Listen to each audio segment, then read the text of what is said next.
ॐ सहनाववतु सहनौ भुनक्तु सह वीर्यङ्करवावहै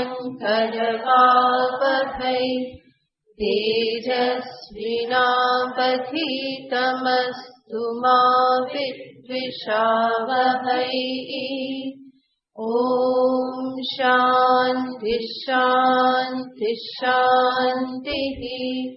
शङ्करं शङ्कराचार्यं केशवं बादरायणं सूत्रभाष्यकृतौ वन्दे भगवन्तौ पुनः पुनः। ईश्वरो गुरुरात्मेति मूर्तिभेदविभागिने व्योमवद्व्याप्तदेहाय दक्षिणामूर्तये नमः। ॐ पार्थाय प्रतिबोधितां भगवता नारायणेन स्वयं व्यासेन ग्रथितां पुराणमुनिना मध्ये महाभारतम् अद्वैतामृतवर्षिणीं भगवती अष्टादशाध्यायिनीं अम्ब त्वामनुसन्दधामि भगवद्गीते भवद्वेषिणीम्। यं ब्रह्मा वरुणेन्द्ररुद्रमरुतः स्तुन्वन्ति दिव्यैस्तवैः वेदैः साङ्गपदक्रमोपनिषदै गायन्ति यं सामगाः। ध्यानावस्थिततद्गतेन मनसा पश्यन्ति यं योगिनः यस्यान्तं न विदुःसुरासुरगणा देवाय तस्मै नमः। यस्यान्तं न विदुःसुरासुरगणा देवाय तस्मै नमः।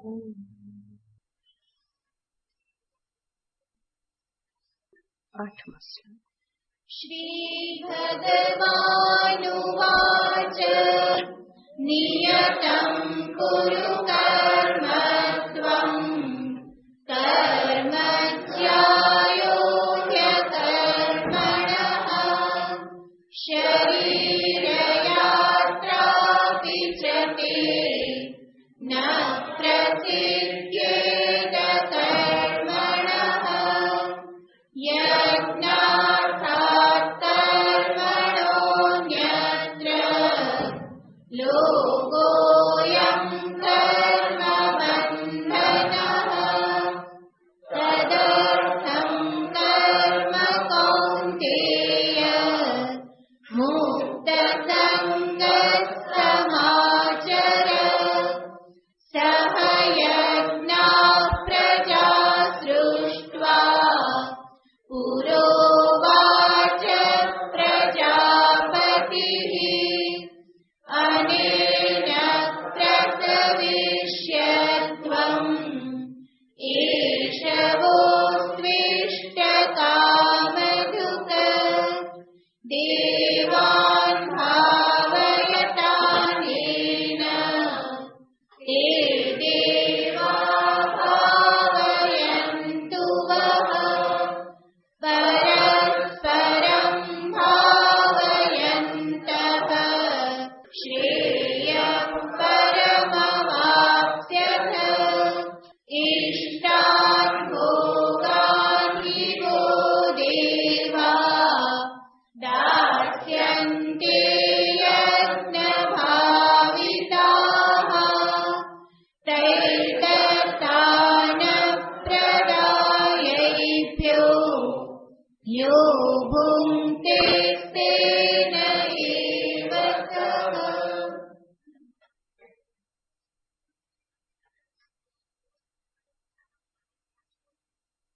ભગવાન શ્રી કૃષ્ણચંદ્ર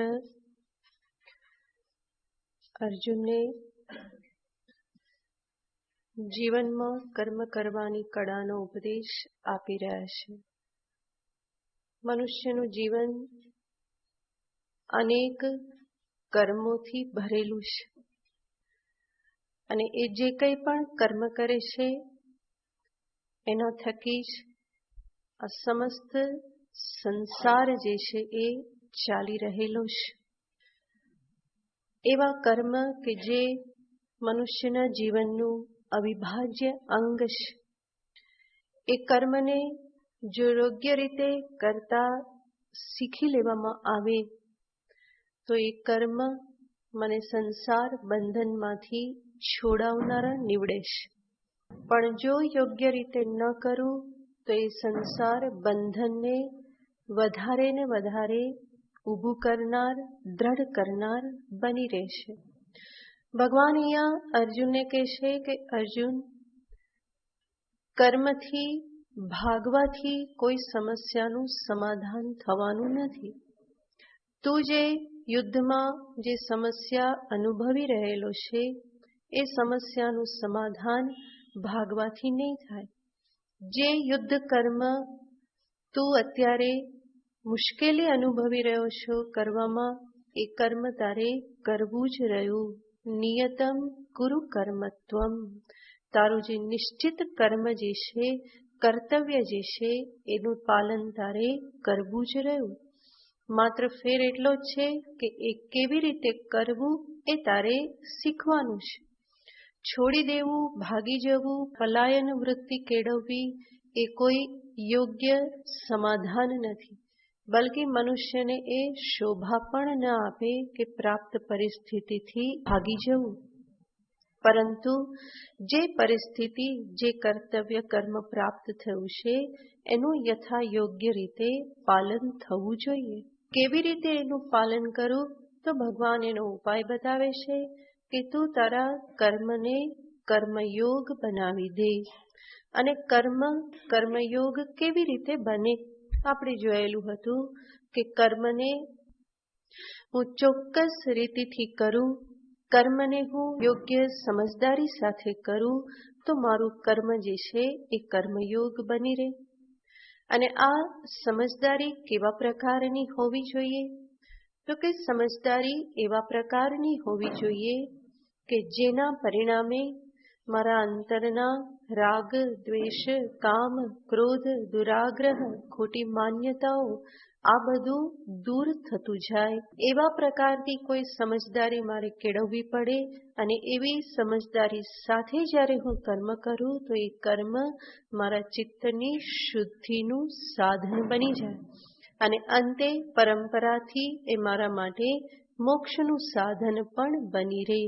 તો આવી કોઈ કળા ભગવાન અર્જુનને બતાવી રહેલા છે, જેમાં આપણે વિચાર કરેલો કે કર્મને હું કર્તવ્ય બુદ્ધિથી એને ફરજ સમજીને અથવા તો ઋણ મુક્તિનું સાધન સમજીને કર્મ કરું તો એ કર્મયોગ છે. બીજું આપણે જોયેલું હતું કે યજ્ઞ બુદ્ધિથી, જેનું ભગવાન અહીંયા પ્રતિપાદન કરી રહેલા છે, જેમાં ભગવાને કહ્યું યજ્ઞાર્થાત કર્મણોન્યત્ર લોકોયમ કર્મબંધનઃ. ત્યારથી પ્રારંભ કરી અને આગળ ભગવાન એ જ કર્મયોગનું પ્રતિપાદન કરી રહેલા છે, જેમાં યજ્ઞ શબ્દના 3 અર્થ આપણે જોયેલા હતા. યજ્ઞયાને પૂજા, યજ્ઞયાને ભગવાન કે જે વ્યાપક વિષ્ણુ છે એ, અને યજ્ઞયાને સમષ્ટિ. તો આ 3 અર્થને સામે રાખી અને અહીંયા ભગવાન અર્જુનને કર્મયોગનો ઉપદેશ આપી રહેલા છે, જેમાં સમષ્ટિના સંદર્ભનો વિચાર કરતા ભગવાને કહેલું હતું દેવાન ભાવયતાનેન તે દેવા ભાવયંતુ વહ અનેન પ્રસવિષ્યધ્વમ એષ વોસ્ત્વિષ્ટ પરસ્પરમ ભાવયંતઃ શ્રેય પરમ વાપ્સ્યથ. તો છેલ્લે ભગવાને પ્રતિપાદન કરતા કહ્યું કે તું જે જગત જોઈ રહેલો છે એ જગતની પાછળ એની સ્થિતિ માટેના કારણભૂત એક સૂક્ષ્મ જગત છે કે જે દેવતાઓનું જગત છે. જે સૂક્ષ્મ જગતથી આ સ્થૂલ જગતની સ્થિતિ છે એના પરિણામે આ સ્થૂલ જગત જે છે એ ધારણ થઈ રહેલું છે. તો ભગવાન કહે છે કે દેવતાઓ જે છે એને તું તુષ્ટ કર તો દેવતા તને જે ઈષ્ટ જે છે એ પ્રદાન કરશે. અનેન પ્રશવિષ્યધ્વમ એશ પરસ્પરમ ભાવયંતઃ. દેવતા અને માનવ આ બંને એકબીજાની ભાવના કરી, એકબીજાને પુષ્ટ કરી, તુષ્ટ કરી અને અંતે પરમ શ્રેય અવાપ્સ્યથ. અંતે તું પરમ શ્રેયને પ્રાપ્ત કરી શકીશ. તો ભગવાનનું આમાં કહેવાનું તાત્પર્ય છે કે આ સૃષ્ટિમાં મનુષ્ય જ માત્ર એક નથી, પરંતુ મનુષ્યની સાથે બીજા ઘણા બધા જીવો આ સૃષ્ટિમાં જીવી રહેલા છે. અને મનુષ્યથી પણ વધારે પ્રબલ પરિબળ દેવતારૂપ તત્વ છે કે જે દેવતા પ્રબલ પરિબળ છે એના અનુગ્રહથી, એની કૃપાથી મનુષ્યનું મન, મનુષ્યની ઇન્દ્રિયો, બુદ્ધિ આ બધું જ કાર્ય કરી રહેલું છે. તો એને પણ ભગવાન કહે છે કે ધ્યાનમાં લેવું જોઈએ. ભગવાને ત્યાં દર્શાવ્યું કે આ દેવતાઓને તુષ્ટ કરો, દેવતા તમને જે જોઈએ છે એ પ્રદાન કરશે. દેવા ભાવયંતુ વહ. તમને જે પણ જોઈએ છે એ દેવતા પ્રદાન કરશે. અને દેવો જે પ્રદાન કરે છે એ ફરી પાછું એમાંથી દેવતાનો ભાગ કાઢી તમે એને પ્રદાન કરો. એનાથી તુષ્ટ થયેલા દેવતા ફરી તમારી ઈચ્છા પૂરી કરશે. તો આ પ્રમાણે ભગવાન દર્શાવે છે કે દરેકે આ સમષ્ટિમાં કેવું જીવન જીવવાનું છે, તો કે એકબીજાની સાથે સુમેળ સાધીને, પરસ્પર સુમેળ સાધી અને જ્યારે જીવન જીવવામાં આવે તો જીવનમાં સમસ્યાઓ, જીવનમાં વધારે પડતી જે વિઘ્નો બધા અનુભવાય છે એ બધામાંથી મુક્તિ મળી શકે. કારણ કે જ્યાં મનુષ્ય કંઈક ગરબડ કરે છે ત્યાં જે દુઃખી થાય છે, પરંતુ જે પ્રમાણે સૃષ્ટિનું ચક્ર ચાલે છે, ભગવાન જે પ્રમાણે ઉપદેશ આપે છે એ પ્રમાણે જો એ પોતાનું જીવન જીવે તો એમાં કોઈ તકલીફ આવતી નથી. ભગવાન એ જ કળા અહીંયા દર્શાવી રહેલા છે. એના માટે જ આપણે પંચ મહાયજ્ઞનો પણ વિચાર કરેલો હતો. ભૂત યજ્ઞ, દેવ યજ્ઞ, નૃ યજ્ઞ, આ બધા જે યજ્ઞ કે જે મનુષ્યના જીવનમાં જો સ્થાન પામે તો એ યજ્ઞથી શું થાય છે, તો કે દેવતાઓ તુષ્ટ થાય છે. અને તુષ્ટ થયેલા દેવતાઓ ફરી પાછા મનુષ્યને જીવનમાં જે જોઈએ એ પ્રદાન કરે છે. તો આવી રીતનું જીવન આપણને વેદ શાસ્ત્ર દર્શાવે છે. અને એવું જીવન જો જીવવામાં આવે તો જીવનમાં સમસ્યાઓ ઓછી થાય. આના પરથી આપણને ખ્યાલ આવે છે કે આપણા શાસ્ત્રો આપણને એવો ધર્મ નથી બતાવતા કે જે સવારે 5 મિનિટ ને સાંજે 5 મિનિટમાં પૂરો થઈ જાય. દીવો કરી લીધો, અગરબત્તી કરી લીધી, ઘંટી વગાડી લીધી, 2-4 ભગવાનના નામ લઈ લીધા, 2-4 શ્લોક બોલી લીધા તો હું કોણ થઈ ગયો, ધાર્મિક થઈ ગયો, ભક્ત થઈ ગયો, એવું આપણું વૈદિક પરંપરામાં કહેવામાં આવતું નથી. પરંતુ ધર્મનું પાલન અથવા તો અંદરના ભક્તને જાગૃત રાખવો એ 24 કલાકનું કામ છે, માત્ર સવાર સાંજનું કામ નથી. એવું કરવાથી જીવનમાં આગળ વધી શકાતું નથી. કમનસીબે આજકાલ ધર્મ એવો જ થઈ ગયેલો છે, ભક્તિ પણ એવી જ થઈ ગઈ છે. જ્યાં સુધી ભગવાનની સામે 5 મિનિટ બેઠો હોય ત્યાં સુધી એ ભક્ત છે અને બાકીના સમયમાં એ ભક્ત રહેતો નથી. સત્સંગ કરે ત્યાં સુધી સત્સંગી છે, પછી સત્સંગી રહેતો નથી. પરંતુ આપણા શાસ્ત્ર દર્શાવે છે જીવન એવી રીતે જીવો કે તમે 24 કલાક ભક્ત બની રહો, 24 કલાક સત્સંગી બની રહો, 24 કલાક ધાર્મિક બની રહો. તો સમસ્ત જીવન, પૂરા જીવનને સામે રાખી અને પૂરી યોજના અહીંયા બતાવવામાં આવે છે કે આ રીતે જીવન જીવી અને ધીમે ધીમે આગળ વધતા જાઓ. પરસ્પરમ ભાવયંતઃ, એકબીજાની તુષ્ટિ કરતા જાઓ. તમારે જે ફાળો આપવાનો છે સમષ્ટિમાં એ ફાળો આપતા જાઓ, અને તમે તમારો વ્યક્તિગત ફાળો સમષ્ટિમાં આપશો તો સમષ્ટિમાં જે થવાનું છે એ વ્યક્તિને ફરી પાછું મળી જ જવાનું છે. કારણ કે વ્યક્તિ એ કોઈ સમષ્ટિથી જુદી નથી.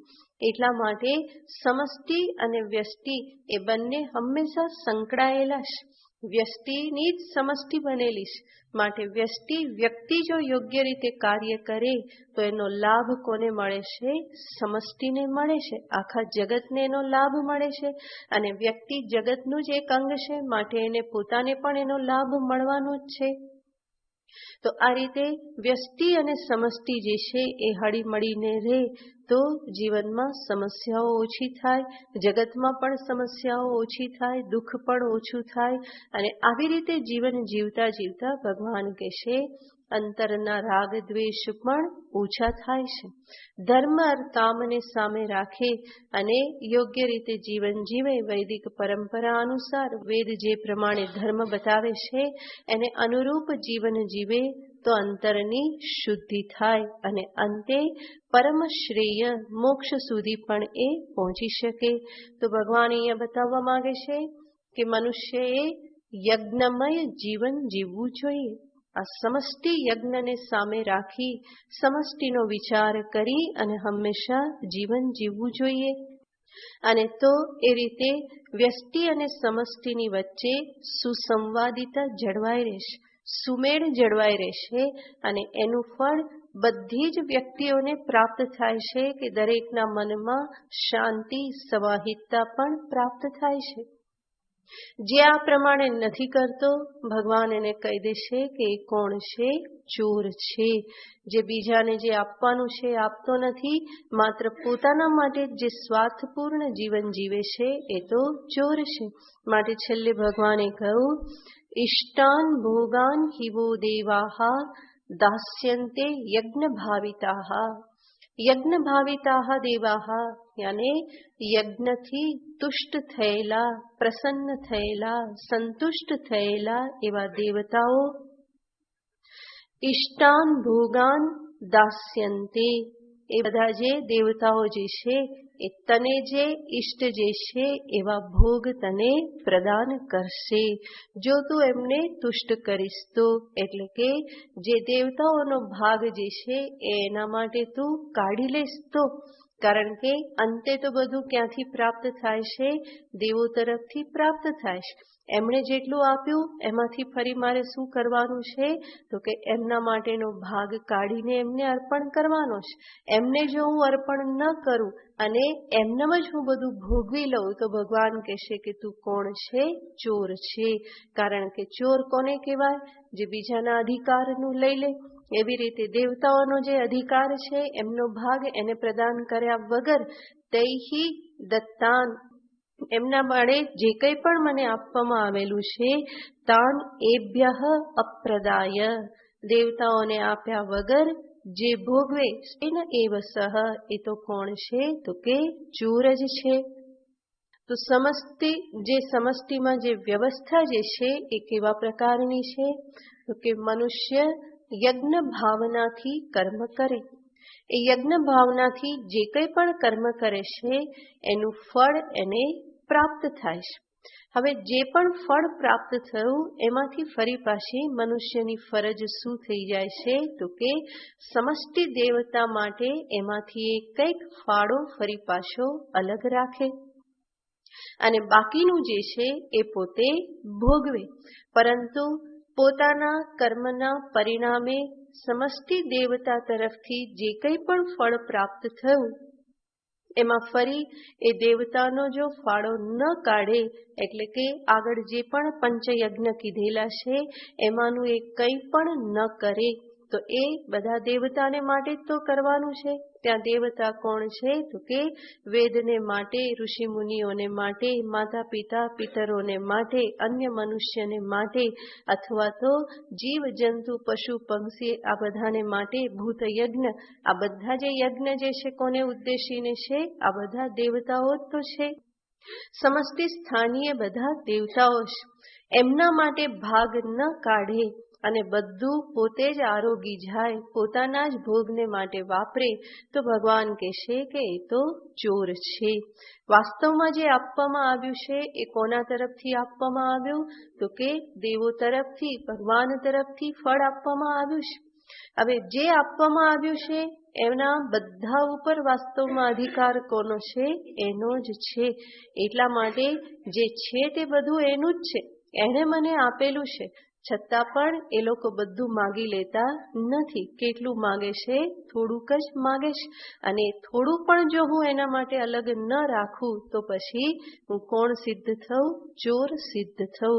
મેં પહેલા પણ દ્રષ્ટાંત આપ્યું હતું કે એક મહાત્મા બાળકને સમજાવતા હતા. બાળક, યુવાન બાળક હતો, દુકાન સંભાળવાની હતી, પિતાનું મૃત્યુ થયું. તો મહાત્મા એ બાળકને સમજાવતા હતા કે બેટા, તું 1 રૂપિયો કમાય તો એમાંથી 5 પૈસા ભગવાન માટે કાઢજે. અને પછી કહે છે કે એવું ના વિચારતો કે તું 5 પૈસા ભગવાનને આપેશ. વાસ્તવમાં તું 1 રૂપિયો કમાય છે તો આખો 1 રૂપિયો કોનો છે? ભગવાનનો જ છે. ભગવાને તને 1 રૂપિયો વાપરવા આપ્યો છે, નહીં કે તારો પોતાનો છે. ભગવાન તરફથી રૂપિયો મળ્યો છે, બધા એના જ છે, પણ એણે તને આખો રૂપિયો આપ્યો છે. તારે એમાંથી ફરી શું કાઢવાના? તો કે 5 પૈસા ભગવાન માટે અલગ રાખવાના. તો કહેવાનું તાત્પર્ય કે છે તો બધું કોનું? પ્રભુનું જ છે. એમનો જ અધિકાર છે, એ મને વાપરવા આપે છે. અને એમાંથી પણ જો હું ફરી પાછું એમના માટે ન કાઢું તો હું નગુણો સિદ્ધ થાવ, ચોર સિદ્ધ થાવ. માટે જ આપણા શાસ્ત્રમાં ફરી ફરીને દાનનો મહિમા કહેવામાં આવે છે. મનુષ્યની એક સ્વાભાવિક વૃત્તિ જે છે એ લોભ વૃત્તિ છે.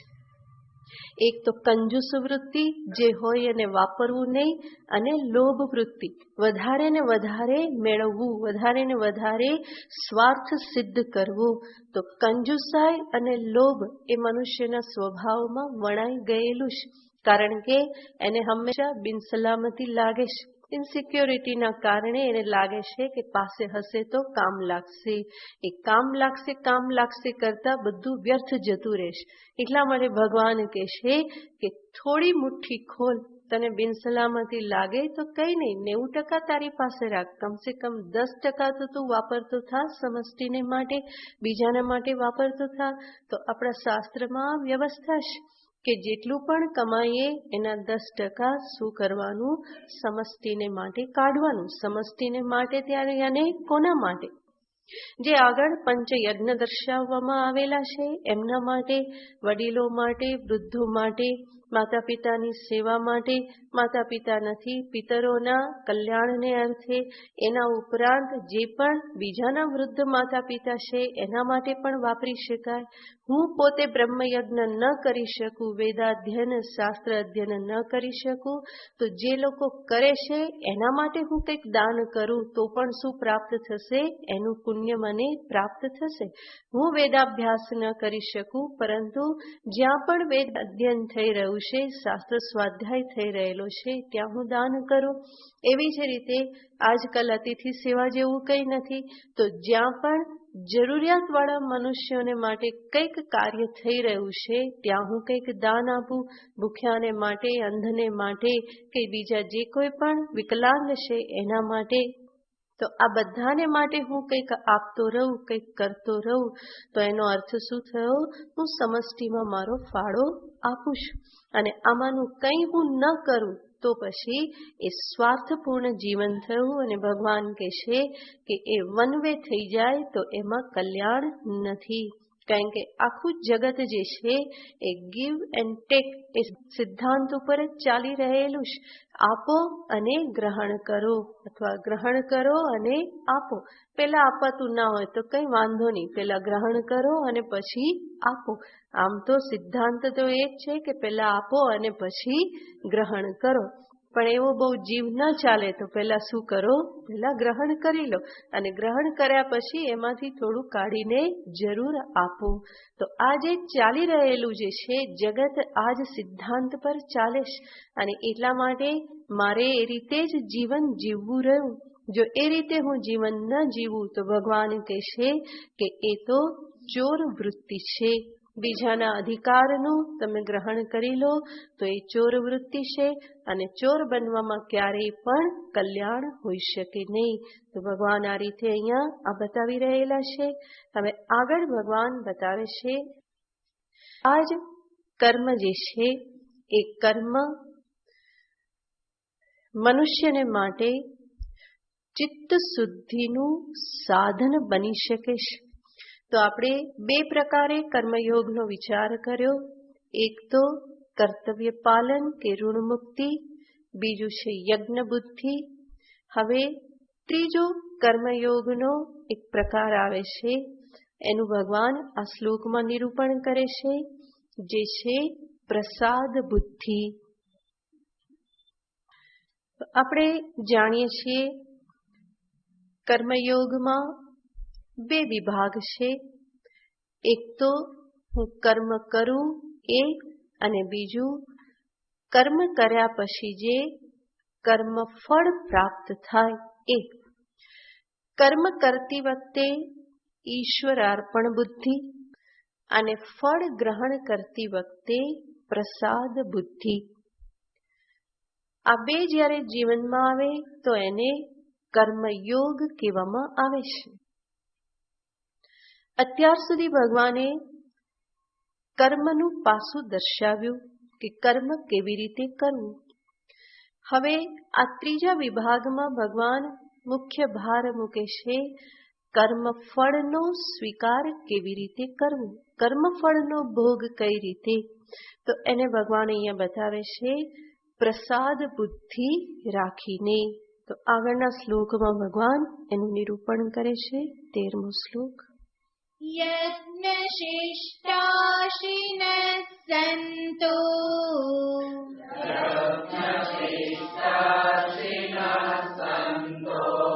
મુચ્યન્તે સર્વકિલ્બિષૈઃ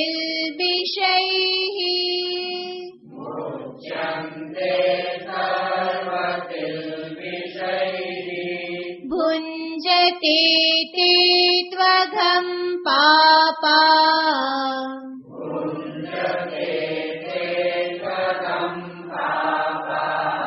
ये पचन्त्यात्मकारणात्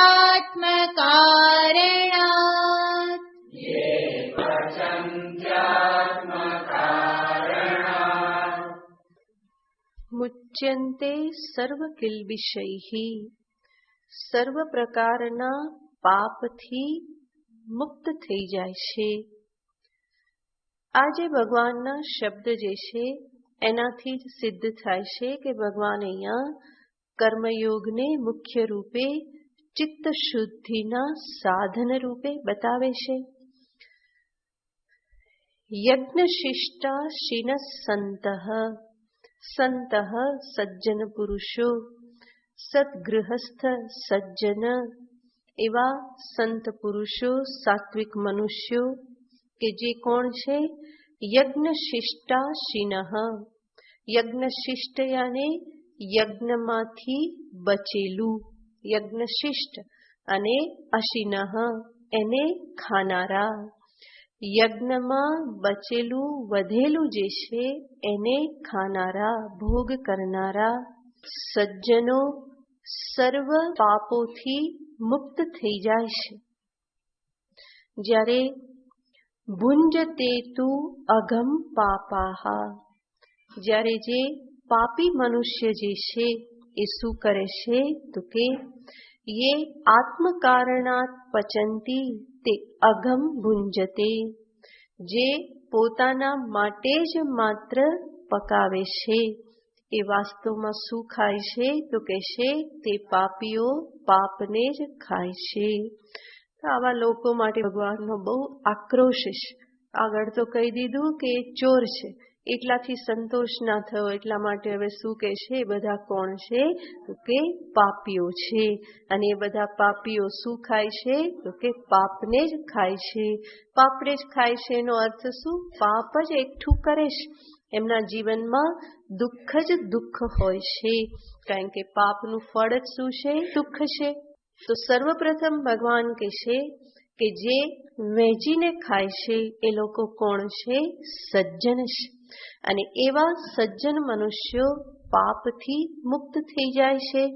તો યજ્ઞશિષ્ટા સિનઃ સંતઃ, જે મનુષ્યો આ પ્રમાણે યજ્ઞમાંથી વધેલું ભોગવે છે, ગ્રહણ કરે છે. તો અહીંયા મુખ્ય વસ્તુ એ જ સમજવાની છે કે યજ્ઞશિષ્ટનો ભોગ કરવો હોય તો પહેલા તો શું કરવું પડે? યજ્ઞ કરવો પડે. યજ્ઞ કર્યા વગર યજ્ઞનો પ્રસાદ તો મળે નહીં. એનો અર્થ શું થયો? જે યજ્ઞ પ્રસાદ ગ્રહણ કરે છે તે, હવે યજ્ઞ પ્રસાદ ગ્રહણ કરવો હોય તો યજ્ઞ કરવો પડે.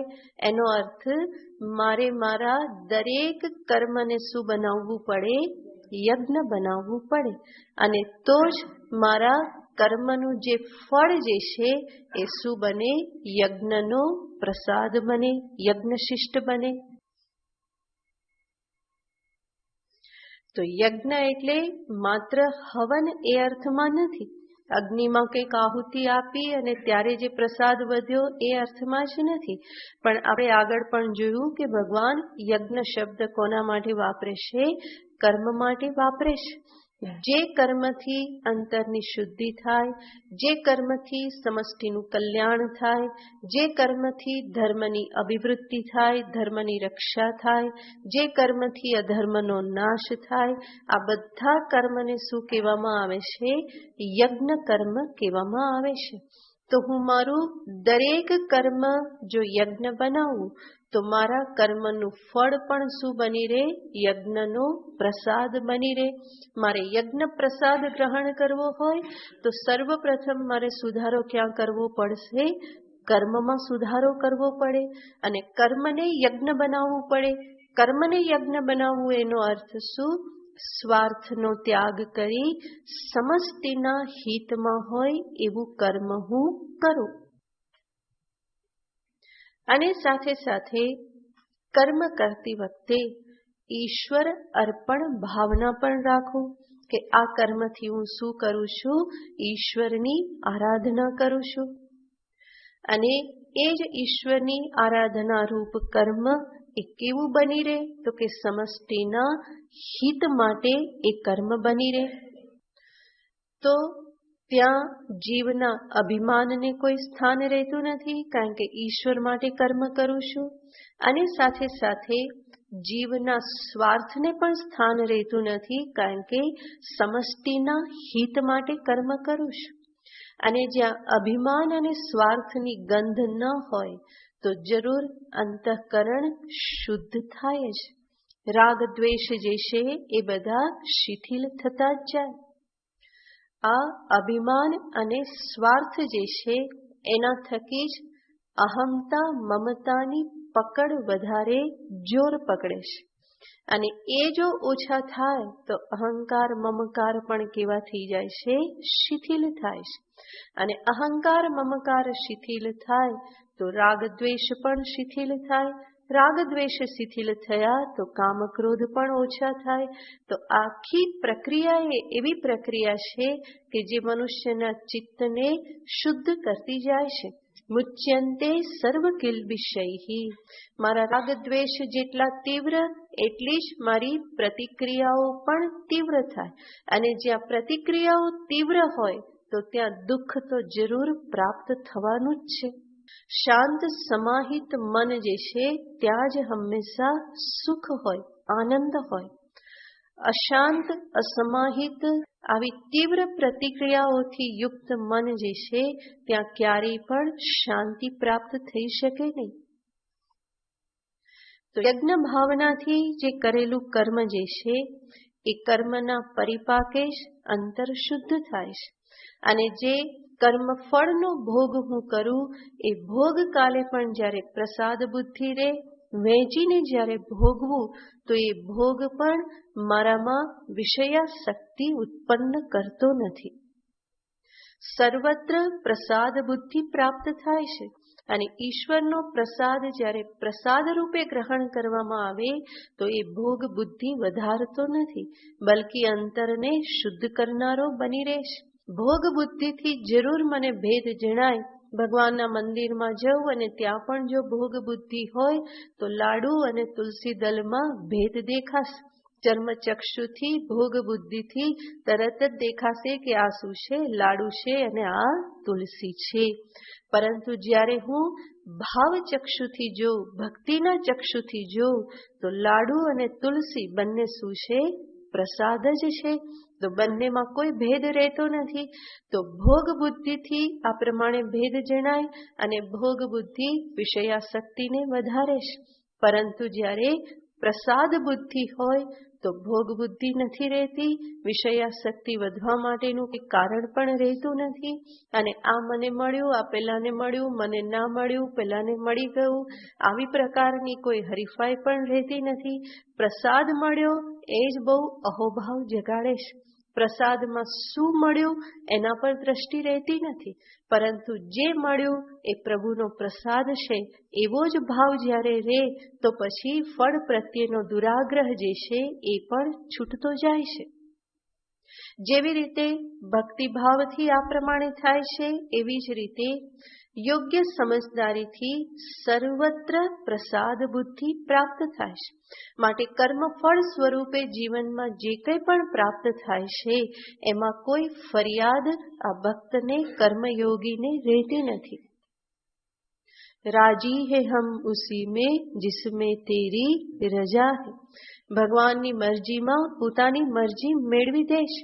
પોતાનો કોઈ દુરાગ્રહો, ખોટી માન્યતાઓ, જીદ જે છે આ બધું અંતરમાં રહેતું નથી. એટલું જ નહીં, આ પ્રમાણે યજ્ઞ બુદ્ધિથી જ્યારે કર્મ કરવામાં આવે, સમષ્ટિને સામે રાખીને જ્યારે કર્મ કરવામાં આવે તો ભગવાન કહેશે મુચ્યંતે સર્વ કિલ્બિષૈહિ, સર્વ કિલ્બિષ પાપથી મુક્ત થાય છે. કોઈ કહેશે કે હું તો કંઈ પાપ કરતો નથી, હું તો મારું જીવન બહુ સાદું જીવું છું, બીજું કંઈ પાપ કર્મ હું કરતો નથી, મારે કરવાનું હોય હું કરી દઉં છું, બીજાના આડે હું આવતો નથી.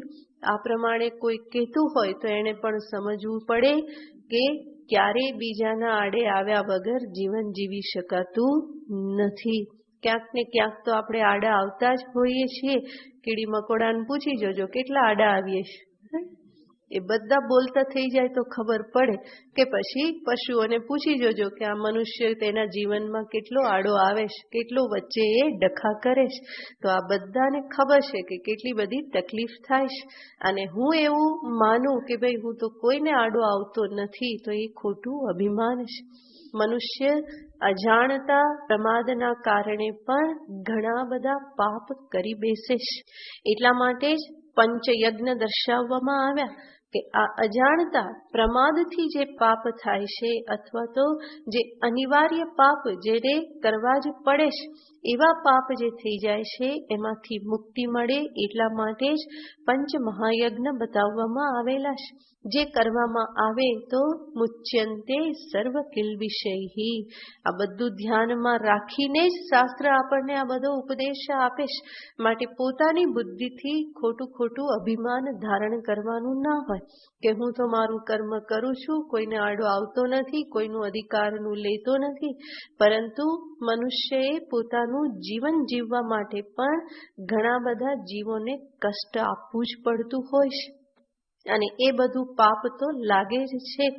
જે રોટલી આપણે ખાઈએ છીએ એ ઘઉં ઉગાડવામાં કેટલા જીવોની હિંસા થઈ હશે, એમાં કંઈક જીવજંતુ લાગી ગયા હશે તો ઘણી બધી દવાઓ છાંટવી પડી હશે અને કેટલા જીવજંતુ મર્યા હશે ત્યારે રોટલી આપણી પાસે આવેલી છે.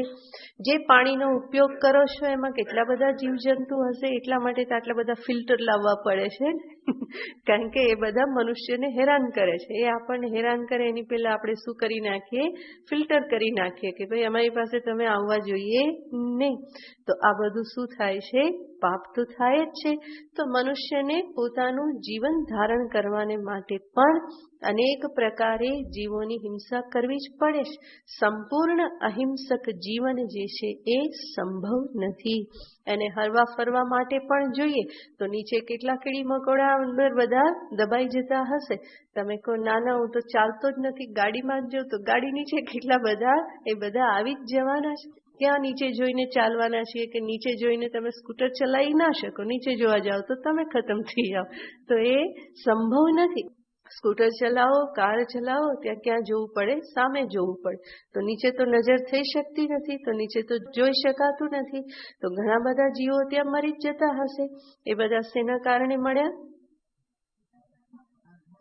આપણે એવું ના કહીએ કે એના પાપે મર્યા, બરાબર ને? તો કહેનારો તો એ પ્રમાણે કહી દે, પણ એવી રીતે કહેવા માટે કોઈ કારણ નથી. જરૂર એના કર્મ છે, પરંતુ હું નિમિત્ત તો બન્યો ને. તો આ બધું જ શું બતાવે છે કે મનુષ્ય દ્વારા અનેક પ્રકારના પાપ થતા જ રહેશે, એનાથી બચી શકાતું નથી. માટે એ પાપની નિવૃત્તિને માટે પ્રાયશ્ચિત્ત રૂપે પણ યજ્ઞ કર્મ જીવનમાં થવા જોઈએ. એને જ ભગવાન અહીંયા કહે છે, મુચ્યંતે સર્વ કિલ્બિષૈહિ. જે કંઈ પણ જીવજંતુ પશુ આદિ જે છે એનું પણ જીવનમાં ધ્યાન રાખો, અન્ય મનુષ્યનું પણ જીવનમાં ધ્યાન રાખો. તો આ બ્રહ્માંડમાં મનુષ્ય જ માત્ર એક નથી, મનુષ્યની સાથે બીજા અનેક જીવો છે. એટલા માટે જ આપણી પરંપરામાં આ બધા જે યજ્ઞ જે છે એ પહેલા વણાયેલા હતા. પહેલી રોટલી ગાયની, છેલ્લી રોટલી કૂતરાની, આ બધું પહેલેથી માતા પિતા સમજાવતા હતા. બાળકને ગમે એટલી ભૂખ લાગે પણ પહેલી રોટલી એને મળે નહીં. એ ઊંચા નીચો થાય, પગ પછાડે, હાથ પછાડે, ગમે એટલા ઘાંટા પાડે તો પણ માં શું કે પહેલી રોટલી ઉતરે હાથમાં પકડાવી જ દે ને, જા ગાયને આપ્યા. પેલો રડતો રડતો પણ આપવા જાય, એ ખાઈ નહીં જાય, કારણ કે એ સંસ્કાર જ એવા પ્રકારના પહેલેથી આપવામાં આવે છે. એવી જ રીતે કબૂતર ચકલીને ચણ નાખવા, કૂતરાને રોટલી ખવડાવવી, આ બધા મનુષ્યના ધર્મ પહેલેથી બતાવવામાં આવેલા છે. આ તો કોઈક એવી કરુણતા છે કે આ બધી પરંપરા આપણી લુપ્ત થઈ જાય છે. માટે રોટલી કેટલી બને? 10 એટલે 10 જ. 11મી રોટલી પછી બનવી જોઈએ નહીં. શા માટે? તો કે વધવી નહીં જોઈએ. એવું નહીં, ગ્રસ્થને માટે આ ધર્મ છે કે એના ઘરમાં કંઈક અન્ન તો હોવું જ જોઈએ. 2-3 રોટલી તો જરૂર ડબ્બામાં હોવી જોઈએ. એવું નહીં કે કટોકટ બનાવો અને એક પણ ના હોય. કોઈ પણ અભ્યાગત આવ્યું એને આપવા માટે, કોઈ ગાય તમારા આંગણે મોઢું નાખીને ઊભી રહી તો એના મોઢામાં આપવા માટે કંઈક તો ઘરમાં હોવું જોઈએ. 2-4 રોટલી હંમેશા ઘરમાં હોવી જોઈએ. હા, કોઈ એવું ગરીબ હોય તો અલગ વાત છે કે જેને સવાર સાંજ પૂરતું ખાવાના પણ ફાંફા પડતા હોય. ગાંધીનગરમાં તો એવા કોઈ ભગવાનની કૃપાથી છે નહીં, પરંતુ મન એટલા મોટા ભગવાને બનાવ્યા નહીં, એ તકલીફ છે. તો સત્સંગ કર્યા પછી તો આપણને એટલું સમજમાં આવવું જોઈએ, આપણું મન થોડું મોટું બનવું જોઈએ કે હંમેશા ઘરમાં આવું કંઈક રહેવું જોઈએ. બધું એકદમ ચકાચક થઈ જાય 12 વાગે એટલે એવું નહીં થવું જોઈએ, પરંતુ થોડું અન્ન ઘરમાં હંમેશા રહેવું જોઈએ, કોઈને પણ આપવાને માટે. આ આપણી પરંપરા છે. કોઈ અતિથિ આવ્યો, કોઈ પશુ આવ્યો કે પછી કોઈ પશુ પંખી જીવ જંતુ છે, બધાને આપવાનું હોય. એટલા માટે આ બધાની જે હિંસા થાય એટલા માટે જ કીડિયારું પૂરવામાં આવે. ત્યાં જઈને કહીએ કે ભાઈ તમારી જ્ઞાતિના ઘણાને અમે મારેલા છે, પણ હવે એમાં અમે કંઈ કરી શકીએ એમ નથી. કમસે કમ તમને તો અમે ખવડાવીએ. તો જે બીજા બચ્યા છે એને કીડિયારું પૂરીએ અને કીડી મકોડાને એ બચાવવામાં આવે. એવી જ રીતે કેટલી વખત પશુઓની હિંસા થઈ જાય. કાલે અમે રસ્તામાં આવતા હતા તો કેટલા કૂતરાઓને મરેલા જોયા, બધા વાહનની અડફેટે આવેલા. તો કેટલી હિંસા થઈ જાય છે. એને કહીએ કે ભાઈ તારા ભાઈબંધને મારેલો છે, કમસે કમ તને તો ખવડાવીએ. કોને ખબર ક્યારે આપણાથી પણ ક્યારેક કંઈક થઈ ગયું હોય, ગાડી નીચે ખિસકોલી આવી ગઈ, બીજું કંઈક આવી ગયું, આપણને ક્યાં ખબર પડવાની છે. તો આ બધા જે યજ્ઞ જે છે એ મનુષ્યને સંવેદનશીલ બનાવે છે, જાગૃત બનાવવા માટે છે કે ભાઈ આ પૃથ્વી પર તું એકલો જ નથી જીવતો, તારી સાથે સહજીવન ગાળનારા બીજા અનેક જીવો છે, એને પણ તું સામે રાખ. તું જે કંઈ પણ અર્જન કરે છે, જે કંઈ પણ તું મેળવે છે, એમાંથી થોડો ભાગ તું બીજાને માટે રાખતો થા. તારામાં ઘણી બધી શક્તિ છે. ભગવાને હાથ, પગ, મસ્તક, આટલી બધી ઇન્દ્રિયો, આ બધું જ આપેલું છે. ઘણી શક્તિ છે. એ શક્તિનો ઉપયોગ કરી અને અન્ય જીવોને પણ જીવન ધારણ કરવામાં તો ઉપયોગી થા. તો જે પણ તને પ્રાપ્ત થાય છે એમાંથી તું વહેંચીને ખાતા શીખ. અને પ્રસાદ બુદ્ધિ હોય તો હંમેશા શું ઈચ્છા થશે? વહેંચવાની ઈચ્છા થશે. આપણા સંસ્કાર છે કે ક્યારેય પણ આપણને એવી વૃત્તિ ના થાય કે પ્રસાદ મળ્યો છે તો હું એકલો ખાઈ જઉં. ગમે એટલો લાડુ કે પેંડો ભાવતો હોય છતાં પણ પ્રસાદ હોય તો આપણે શું કરીએ? કેમ બાપા હસે છે?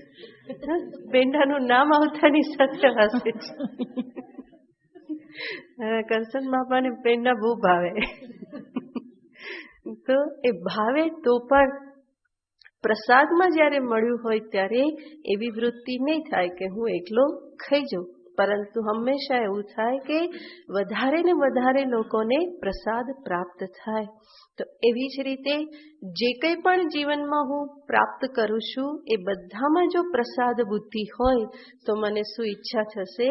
હું વહેંચીને ખાઉં. હું માત્ર સ્વાર્થી ના બની રહું. સમષ્ટિને સામે રાખી અને જે કંઈ પણ મને પ્રાપ્ત થાય છે એને હું વહેંચું. અને ત્યારે જ મને ખ્યાલ આવે કે વહેંચવામાં કેટલો આનંદ છે. ખવડાવીને ખાવામાં કે ખવડાવીને ભૂખ્યા રહેવામાં કેટલો બધો આનંદ છે. એકલા એકલા ખૂણામાં બેસીને ખાઈ લેવું એ એટલો આનંદદાયક નથી. થોડાક વખત માટે જીભ ઉપર થોડો સ્વાદ આવે પણ અંદરથી તો શું થયા કરે? કચવાટ થવાનો જ છે. એના કરતાં વહેંચીને ખાધું અને વહેંચીને ભૂખ્યા રહ્યા તો એના કરતાં પણ અનેક ગણો આનંદ પ્રાપ્ત કરાવે છે. અને અંતે તો મનુષ્ય જે કંઈ પણ કરે છે એ સુખ, આનંદ કે શાંતિ માટે જ કરે છે. એ જેનાથી મળતા હોય એવી રીતનું જીવન એને જીવવાનું હોય. અને હકીકત તો એ છે કે જ્યારે મનુષ્ય સમષ્ટિને સામે રાખીને કરે તો એ સમષ્ટિથી પોતે તો જુદો નથી, એનું ફળ એને પ્રાપ્ત થઈ જ જવાનું છે. માટે એવી પણ ચિંતા કરવાની જરૂર નથી કે બધું વહેંચી દઈશ તો પછી મને શું મળશે. એને પણ એ મળી જ જવાનું છે, કારણ કે એ સમષ્ટિથી જુદો તો નથી જ. સંતો એક બહુ સરસ કથા સંભળાવે છે કે એક વખત કોઈ એક રાજાના દરબારમાં એક જ્યોતિષી હતા અને એ જ્યોતિષીને પૂછીને રાજા હંમેશા બધા કાર્ય કરે. પૂછે કે ભાઈ આ વખતનું આ સમય કે આ વર્ષ કેવું જશે, આવા બધા પ્રશ્ન પૂછે ને જ્યોતિષી એને જવાબ આપે. હવે એ જ્યોતિષનું મૃત્યુ થઈ ગયું અને એનો એક દીકરો હતો. પણ હવે દીકરો એવો કે કંઈ શીખ્યો નહીં, કારણ કે રાજ જ્યોતિષ હતા પિતાજી, એટલા માટે ધનની કોઈ કમી નહોતી. એને થયું કે આપણે શું ચિંતા કરવાની, બાપા તો કમાય જ છે. એટલે એણે જ્યોતિષ વિદ્યા શીખી નહીં. ઘણા બધા ઘરોમાં આવું થતું જ હોય છે. માતા પિતા બહુ જ કમાતા હોય તો પછી સંતાનને શું થાય કે આપણે શું ચિંતા કરવાની, તૈયાર તો મળી જ જાય છે. તો એવી રીતે એ જ્યોતિષનો દીકરો પણ જ્યોતિષ વિદ્યા કંઈ શીખેલો નહીં. પણ હવે બેઠા બેઠા ખાધા કરે તો ક્યારેક તો ખાલી થવાનો જ છે. તો થવા લાગ્યો એટલે એની માએ કહ્યું કે બેટા તું જા રાજા પાસે, તારા પપ્પા ત્યાં જતા હતા અને ત્યાંથી બધું લાવતા હતા તો તું પણ જા કે રાજા પાસે અને એને કંઈક જોશ જોઈ આપ, કંઈ પૂછે તો જવાબ આપ. તો પેલો કહેશે કે પણ મને તો કંઈ આવડતું નથી, શું જવાબ આપું કે. તો માં એને ધક્કો મારીને મોકલે છે કે જે હોય તે તારે જવું તો પડશે, નહીં તો જીવશું કેવી રીતે. એટલે એ યુવાન જે પુત્ર જે છે એ જાય છે. રસ્તામાં એને થાક લાગે છે અને આરામ કરવા એક ઝાડ પાસે બેસે છે. એવામાં એક સાપ ત્યાં આવે છે કે જે સાપ એના પિતાના મિત્ર હતા પૂર્વના સમયમાં અને બહુ સજ્જન હતા.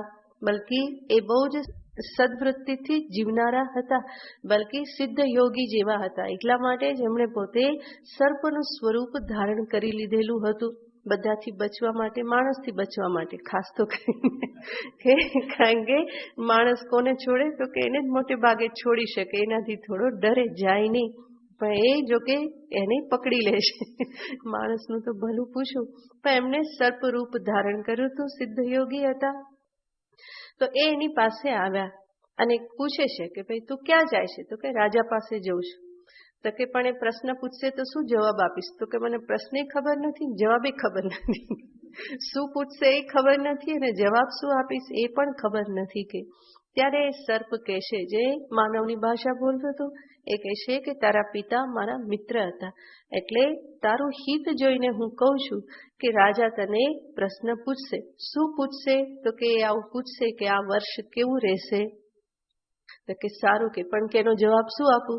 તો કે એનો જવાબ તું આપજે કે આ વર્ષે અકાલ પડશે, એટલે કે દુકાળ પડશે, કે વર્ષા થશે નહીં.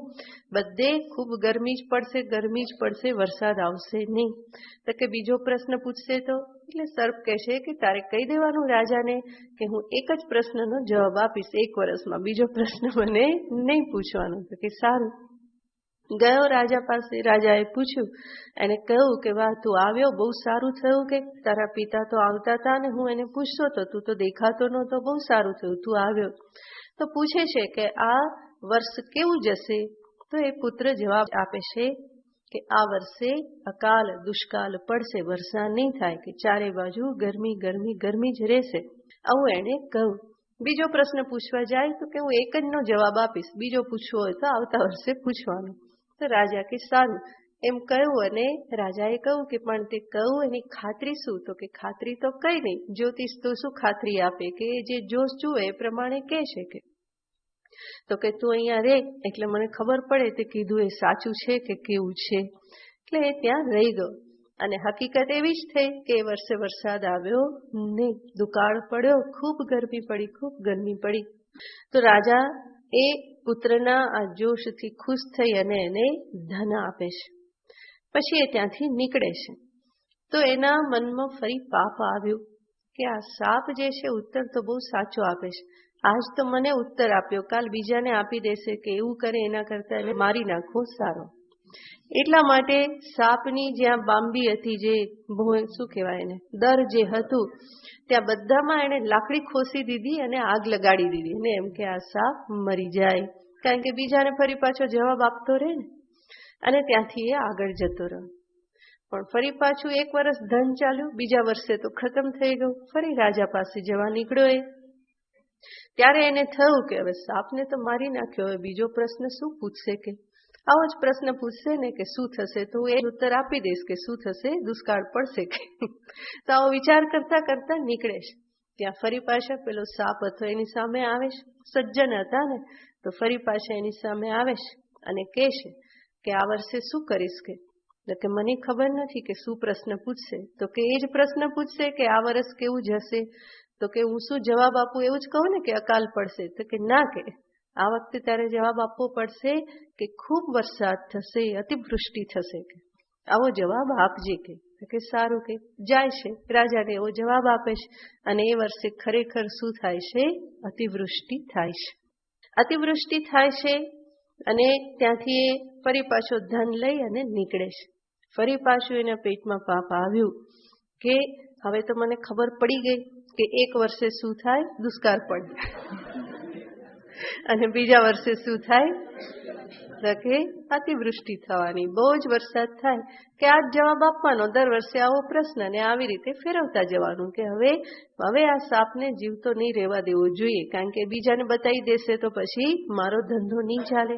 એટલા માટે એને ફરી પાછું શું કામ કર્યું? તો કે એ પોતાના દેશમાં જે જતો હતો ને, રસ્તામાં જ્યાં જેટલા પણ સાપના દર હતા એ બધામાં એને પાણી ભરાઈ દીધું. કે આગથી તો મર્યો નહીં, હવે શું કરી દઉં? તો કે બધા દરમાં પાણી જ એકદમ ભરી દઉં, જેથી કરીને પાણીમાં સાપ મરી જાય. આવી કરીને એણે એવું બધું કર્યું અને ઘરે ગયો. ફરી પાછળ ધન ખતમ થયું. 3જે વર્ષે ફરી આવ્યો અને 3જે વર્ષે ફરી જ્યાં એ વિશ્રામ કરવા બેઠો, ત્યાં ફરી પેલા નાગદાદા આવ્યા અને જોઈને બહુ જ ભડકી ગયો. એને થયું કે આ હવે મને જરૂર મને મારી નાખશે, કારણ કે 2 વર્ષ તો મેં શું કર્યું છે? તો કે બહુ ગડબડ કરેલી છે. પણ એટલા માટે એ બહુ નમ્ર થઈ ગયો અને કહે છે કે હવે આ વર્ષે શું કરું? તો ત્યારે ફરી સર્પ એને કહેશે કે આ વર્ષે પણ એ જ પ્રશ્ન થશે કે આ વર્ષ કેવું રહેશે? ત્યારે કહેવાનું કે આ વર્ષ બહુ સારું રહેશે, ખૂબ અનાજ ઉગશે, કે બધાને જેટલું જોઈએ એટલું અનાજ યોગ્ય રીતે પ્રાપ્ત થઈ જશે, કોઈ તકલીફ નહીં થાય. તો ત્યાંથી એ આગળ વધે છે, રાજા પાસે જાય છે અને આ પ્રમાણે જવાબ આપે છે. અને ખરેખર એવું જ થાય છે. બહુ સરસ અનાજ પાકે છે અને બધા બહુ જ ખુશ થઈ જાય છે.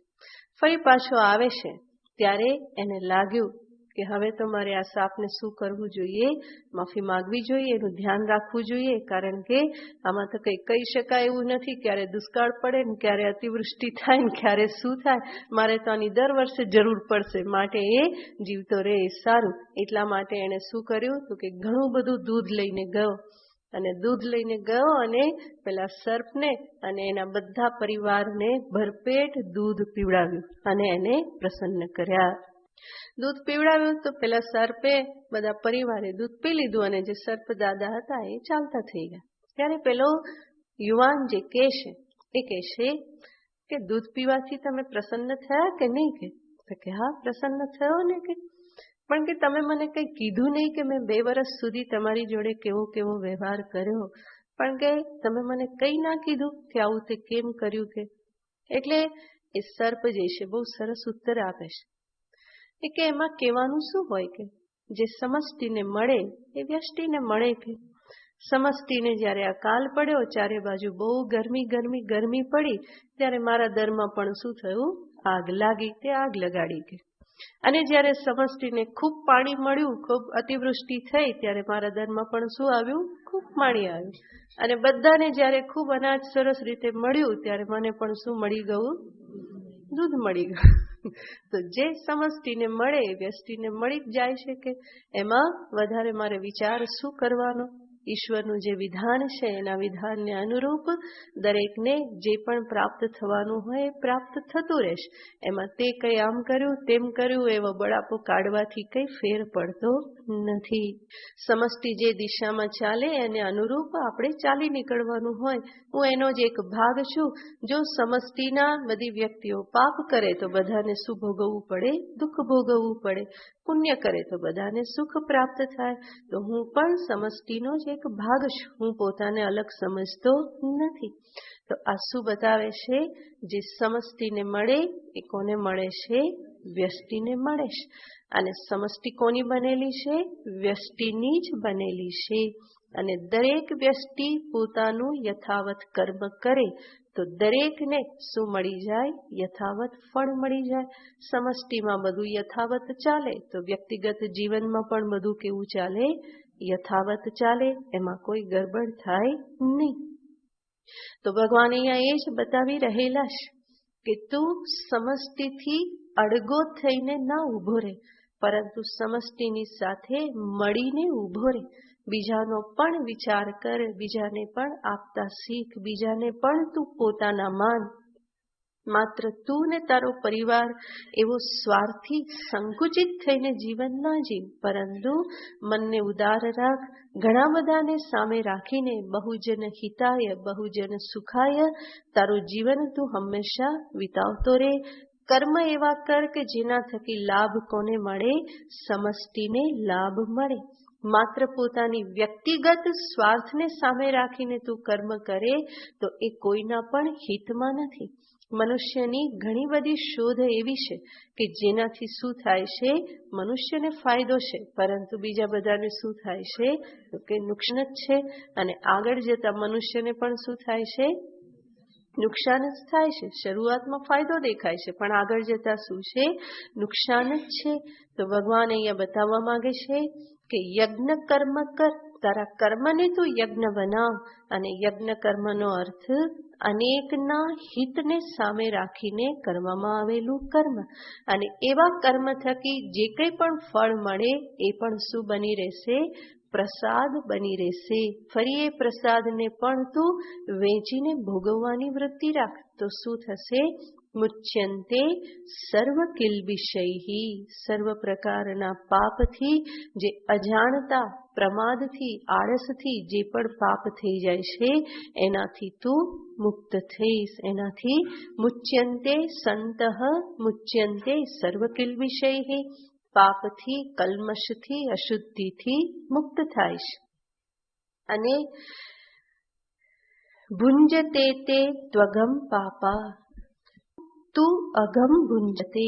યાને બીજા લોકો યાને કેવા લોકો? તો કે છે યે પચંતી આત્મકારણાત. જે પકાવે છે, શેના માટે પકાવે છે? તો કે પોતાનું પેટ ભરવા માટે જ, આત્મકારણાત પોતાનું પેટ ભરવા માટે જે પકાવે છે. ભગવાન કહેશે એ દાળ ભાત શાક રોટલી નથી ખાતો, શું ખાય છે? પાપ ખાય છે.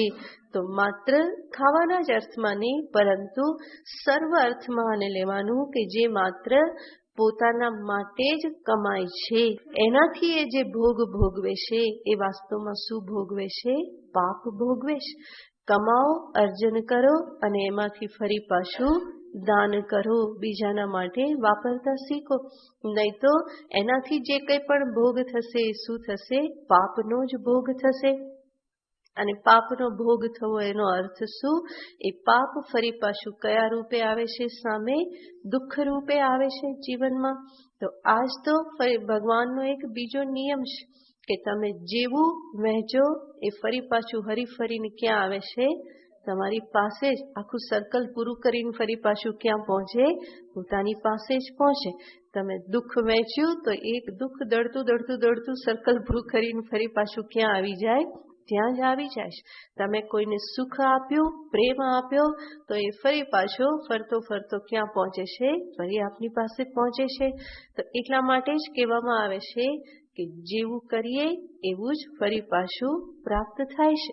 જે અહીંયા ભગવાન કહેશે આત્મકારણાત પચંતી, પોતાના માટે જ જે પકાવે છે એ વાસ્તવમાં શું પકાવે છે?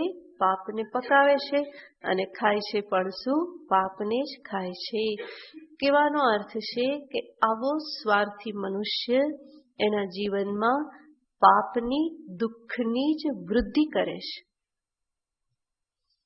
તો આત્મકારણાત, પોતાના જ કારણને, પોતાની જ ભૂખને, પોતાના જ નિમિત્તને સામે રાખીને, યાને હું આ કરું તો મને આ પ્રાપ્ત થાય, હું આ કરું તો મને સુખ પ્રાપ્ત થાય, હું આ કરું તો મને આટલો લાભ થાય, આવી રીતના માત્ર વિચારથી જે કરે તો ભગવાન કહેશે કે એ વાસ્તવમાં પાપ કરી રહેલો છે. કારણ કે મનુષ્ય જેવા બુદ્ધિશાળી પ્રાણીને આવું સ્વાર્થી થવું એ શોભા આપતું નથી. ભગવાનને આ ગમતું નથી, એટલા માટે તો આવા શબ્દ વાપરે છે. સ્પષ્ટ રૂપે પોતાનો અભિપ્રાય ભગવાન પ્રકટ કરી દે છે. એમને શું પસંદ નથી આપણને તરત ખબર પડી જાય, ક્યાંય જરા પણ શંકા રહેતી નથી. માટે જ કોઈ મનુષ્ય જો ગીતા સમજ્યો હોય તો એવું કહી ના શકે કે મને ખબર નથી શું કરવું જોઈએ. કારણ કે ભગવાન ચોખ્ખે ચોખ્ખું કહે છે શું કરવું જોઈએ, શું ના કરવું જોઈએ, પ્રભુને શું પસંદ છે, શું પસંદ નથી. આ બધા શબ્દોથી આપણને ખ્યાલ આવે જ છે. ભગવાન કોઈને ચોર કે કોઈને પાપી કે એનો અર્થ શું? એ બધું ભગવાનને પસંદ નથી. તો તે પાપાહા અગમ ભુંજતે, અગમનો અર્થ પણ થાય છે પાપને. પાપને ભોગવે છે. કોણ ભોગવે છે? પાપીઓ. એ બધા પાપીઓ. આમ તો આ બધી ભગવાન મનુષ્યને ગાળ આપી રહ્યા છે ને, તું ચોર છે, તું પાપી છે, આ બધું શું છે? તો કે બધા આ વિચિત્ર શબ્દો છે. આમ પણ કૃષ્ણને તો ટેવ ને, ગામડામાં રહેલો ને એટલે આવી બધી ગામઠી ભાષા બોલે. એની કઈ બહુ સોબર ને બહુ સોફિસ્ટિકેસી તો એને આવડે નહીં કે આમ શું કેવું શું નહીં. જે હોય એ ચોખ્ખે ચોખ્ખું કહી દે કે આ તું કોણ છે? તું ચોર છે. કારણ કે એને કેટલી વાર લોકોએ ચોર કીધેલો જ છે. નાનપણથી આ શબ્દ સાંભળેલો છે એટલે બહુ પરિચિત લાગે. એટલે કોઈને કેવું હોય તો હવે શું કહી દે? એ ચોર છે. કારણ કે એને ખબર છે ચોર શબ્દનો અર્થ શું થાય અને કેટલી વખત એમને ઉપનામ મળેલું છે ખબર છે. અને સાથે સાથે કહેશે કે આવા જે પોતાના માટે જ ખાય છે એ બધા કોણ છે? પાપી છે. ભગવાન સ્પષ્ટ રીતે પોતાનો અણગમો બતાવી દેશે કે જે આવું સ્વાર્થી જીવન જીવે છે એ વાસ્તવમાં પાપી મનુષ્ય છે. માટે કોઈ કહેતું હોય કે હું તો કંઈ ખોટું કામ કરતો નથી, હું તો કમાઉં છું, મારા પરિવારનું બરાબર ધ્યાન રાખું છું, આવું જો એ કહેતો હોય તો ભગવાનની દ્રષ્ટિમાં એ કોણ છે? પાપી છે. હું કમાઉં છું, નીતિથી કમાઉં છું અને શું કરું છું તો કે પરિવારનું બરાબર ધ્યાન રાખું છું, બાળકોનું પોષણ કરું છું, સારું એજ્યુકેશન આપું છું, સારા સંસ્કાર આપું છું, પરંતુ આટલામાંથી એ બહાર નીકળતો નથી. અને ભગવાન એને જ શું કહેશે? પાપી શબ્દથી કહે છે. તો માત્ર એટલું કરવું એનાથી કોઈ જીવન સફળ થઈ જતું નથી. ભગવાન કહેશે તારો પરિવાર આ સમષ્ટિ છે, માત્ર 2-4ને તું તારો પરિવાર સમજી અને એના માટે જ તું કાર્ય કર્યા કરે તો એ તો સ્વાર્થીપણું છે, સંકુચિતતા છે. એવા સ્વાર્થ ભરેલા કર્મોથી ક્યારેય પણ અંતર શુદ્ધ થતું નથી, જીવનમાં શાંતિ પ્રાપ્ત થઈ શકતી નથી. આ રીતે ભગવાને અહીંયા આ પ્રસાદ બુદ્ધિનું મહત્વ બતાવ્યું આ શ્લોકમાં. હવે પછી આગળના જે શ્લોક જે છે, આગળના 3 શ્લોકમાં ભગવાન કર્મયોગનો ચોથો દ્રષ્ટિકોણ એને બતાવે છે, જેને આપણે જોયેલું છે કે કર્મ હું કેવી રીતે કરું. તો ચતુર્થ દ્રષ્ટિકોણ છે ધર્મ બુદ્ધિથી કરું. તો સર્વપ્રથમ કર્તવ્ય બુદ્ધિ, યજ્ઞ બુદ્ધિ, ત્રીજું આવ્યું પ્રસાદ બુદ્ધિ અને ચોથું છે ધર્મ બુદ્ધિ. કેવી રીતે એને પછી જોઈશું. ઓમ પૂર્ણમદઃ પૂર્ણમિદં પૂર્ણાત પૂર્ણમુદચ્યતે પૂર્ણસ્ય પૂર્ણમાદાય પૂર્ણમેવાવશિષ્યતે. ઓમ શાંતિ શાંતિ શાંતિ. હરિ ઓમ શ્રી ગુરુભ્યો નમઃ. હરિ ઓમ. પાના નંબર 207. ત્રીજી લાઈન રિપીટ નહીં કરીએ, અહીંથી બોલાવું પછી બોલીશું. સરોવર કાંઠે શબરી બેઠી રટે રામનું નામ. સરોવર કાંઠે શબરી બેઠી રટે રામનું નામ. એક દિન આવશે સ્વામી મારા અંતરના આરામ. એક દિન આવશે સ્વામી મારા અંતરના આરામ. વડલાની ચેઝું પડીએની, વડલાની ચેઝું પડીએની. નહીં માત નહીં બંધુ બેની, નહીં માત નહીં બંધુ બેની. એકલી એક જ ધ્યાને બેઠી ગાંડી કહે છે ગામ. એક દિન આવશે સ્વામી મારા અંતરના આરામ. સરોવર કાંઠે શબરી બેઠી રટે રામનું નામ. સરોવર કાંઠે શબરી બેઠી રટે રામનું નામ. એક દિન આવશે સ્વામી મારા અંતરના આરામ. એક દિન આવશે સ્વામી મારા અંતરના આરામ. ઋષિના વચનો હૈયે રાખી, ઋષિના વચનો હૈયે રાખી. દૂર દૂર ઘણી નજરો નાખી, દૂર દૂર ઘણી નજરો નાખી.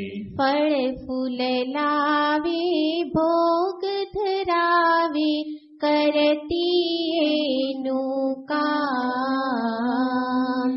એક દિન આવશે સ્વામી મારા અંતરના આરામ. સરોવર કાંઠે શબરી બેઠી રટે રામનું નામ.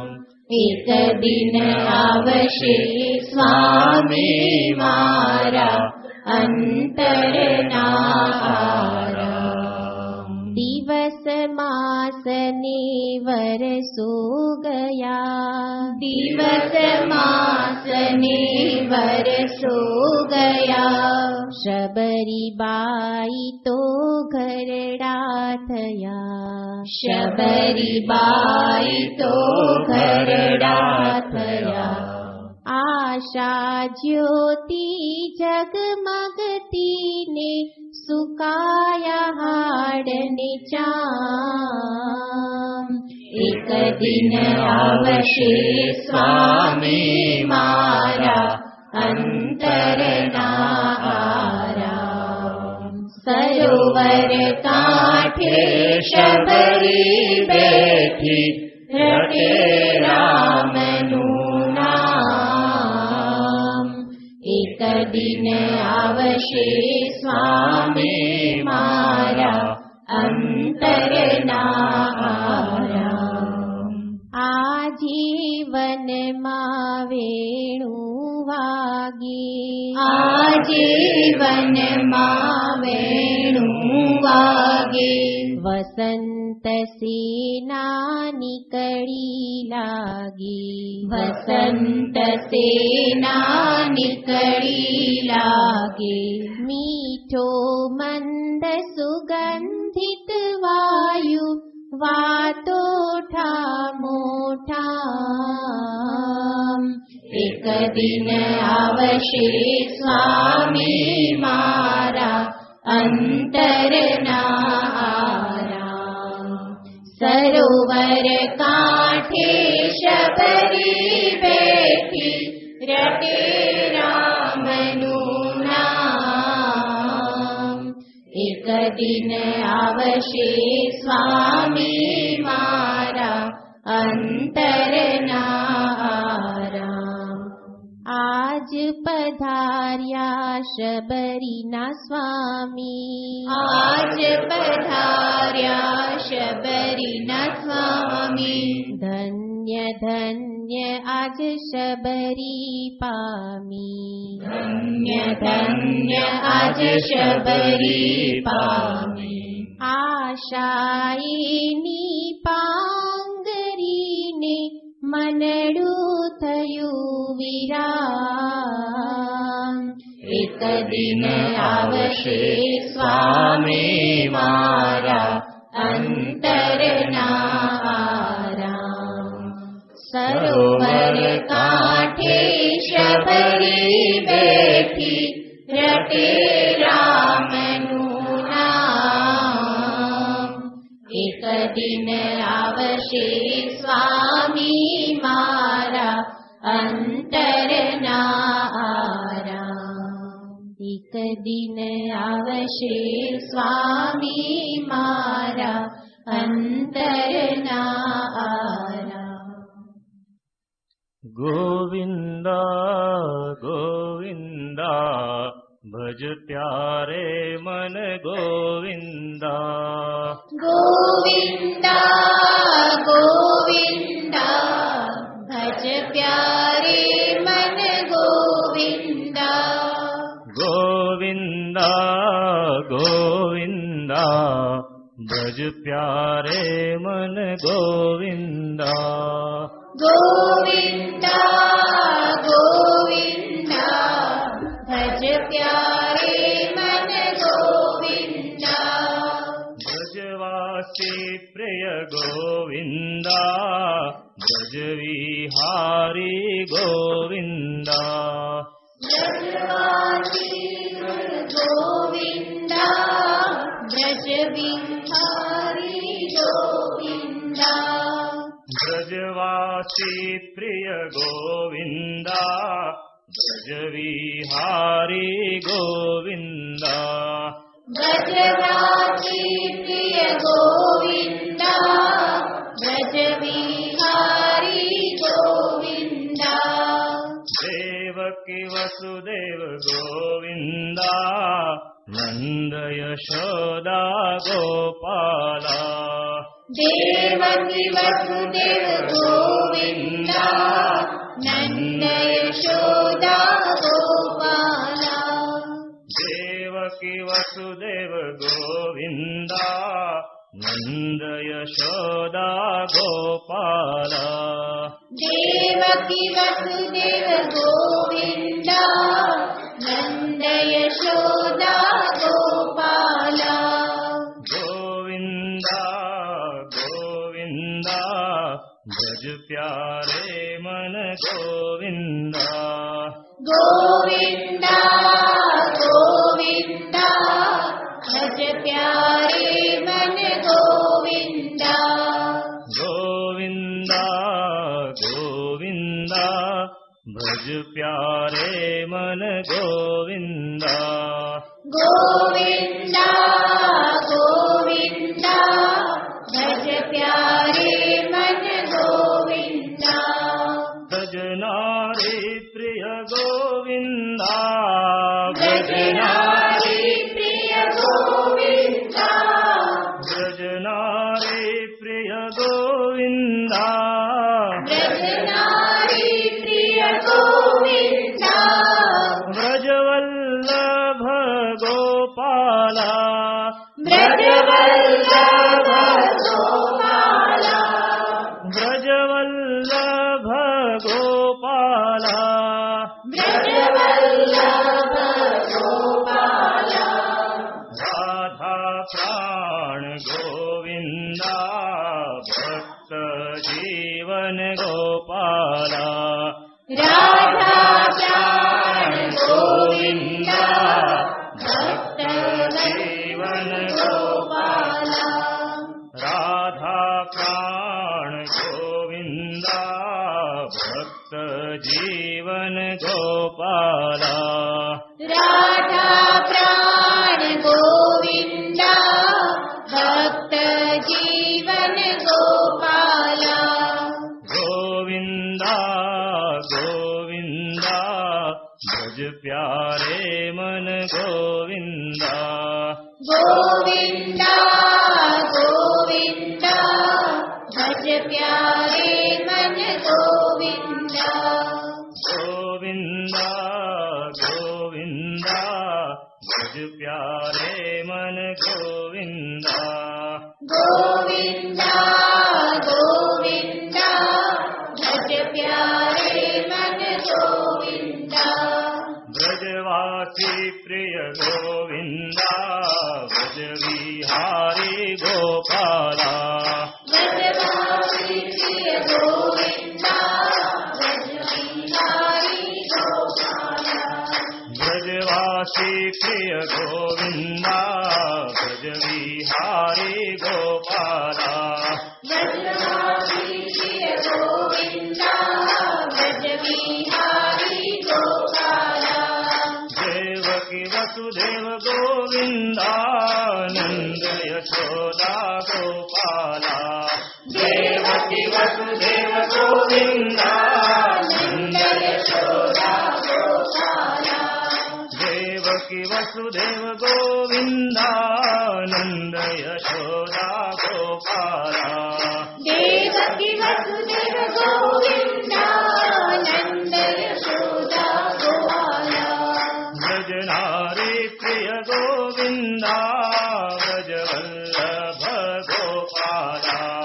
व्रजनारी प्रिय गोविन्द व्रजवल्लभ गोपाला राधा प्राण गोविन्द भक्त जीवन गोपाला राधा प्राण गोविन्द भक्त जीवन गोपाला राधा प्राण गोविन्द भक्त जीवन गोपाला राधा प्राण गोविन्द भक्त जीवन गोपाला गोविन्द गोविन्द भज प्यारे मन गोविन्द गोविन्द गोविन्द भज प्यारे मन गोविन्द गोविन्द गोविन्द भज प्यारे मन गोविन्द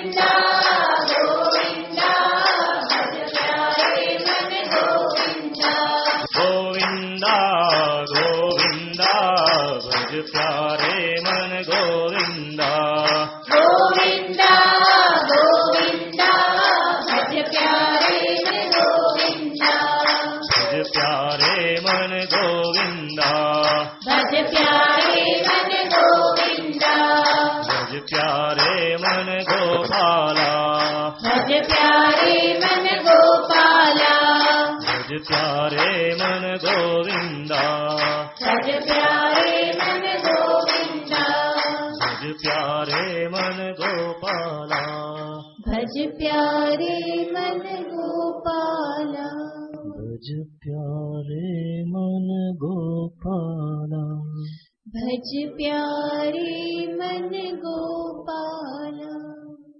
बोल श्री कृष्णचंद्र भगवान की जय। राजा रामचंद्र भगवान की जय। श्री कृपानिधि महादेव की जय। सद्गुरु देव की जय। नमः पार्वती पते हर महादेव।